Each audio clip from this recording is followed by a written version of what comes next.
একবার ভেবে দেখো, যখন তোমার বয়স 27+ হয়ে যাবে, তুমি তোমার ভালোবাসার মানুষটিকে নিয়ে এবং সঙ্গে বাচ্চা কাচ্চা নিয়ে ট্রেনে যাতায়াত করছো। এক হাতে বাচ্চা আর এক হাতে ব্যাগ। তুমি তোমার ওয়াইফকে প্রোটেকশনও দিতে পারছো না। কত মানুষ তাকে ইচ্ছাকৃত অনিচ্ছাকৃত ছুঁয়ে চলে যাচ্ছে, অথচ সেই তুমি একটা সময় এমন ছিল যে তোমার গার্লফ্রেন্ডকে কেউ একটা দুটো কথা বলে দিলে তুমি তাকে মারতে চলে যেতে। অথচ আজকে ভাগ্যের পরিহাস দেখো।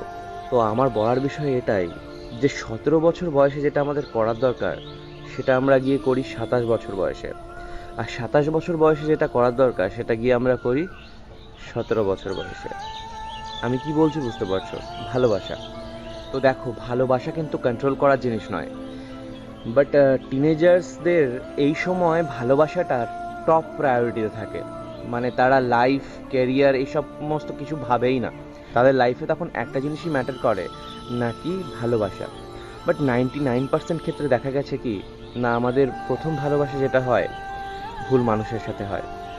তো সেটা একটা বিরাট ধাক্কা বলতে পারো। তো সেই ধাক্কা যাতে না খেতে হয়, তাহলে কি করতে হবে আমাদেরকে? এই 17 বছর কিংবা 15 বছর বয়স থেকেই, মানে টিনেজ বয়স থেকেই আমাদেরকে আমাদের লাইফ, আমাদের অ্যাচিভমেন্ট, আমাদের গোল নিয়ে ভাবতে হবে যে আমাকে কোথায় পৌঁছতে হবে।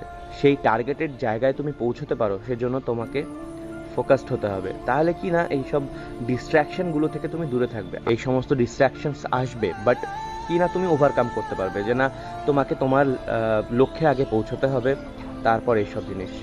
দেখো, এখন যদি এই কথাগুলো না মানো, তো ভবিষ্যতে ওই 27 বছর বয়সী ছেলেটার মতন হতে হবে, যে কিনা একসময় স্বপ্ন দেখতো তার গার্লফ্রেন্ডকে কেউ ছুলে তাকে মেরে ফেলবে, বাট আলটিমেটলি কিন্তু তা হচ্ছে না। বাস্তবে গিয়ে সে তার গার্লফ্রেন্ড হোক কিংবা ওয়াইফ হোক, তাকে গিয়ে কোনো রকম প্রোটেকশনই দিতে পারছে না। তো যাই হোক, প্রত্যেকে এখনই ভাবো, যারা টিনেজার্স আছো কথাগুলো ভাবো, ভেবে লাইফে এগো। প্রত্যেকে ভালো থেকো।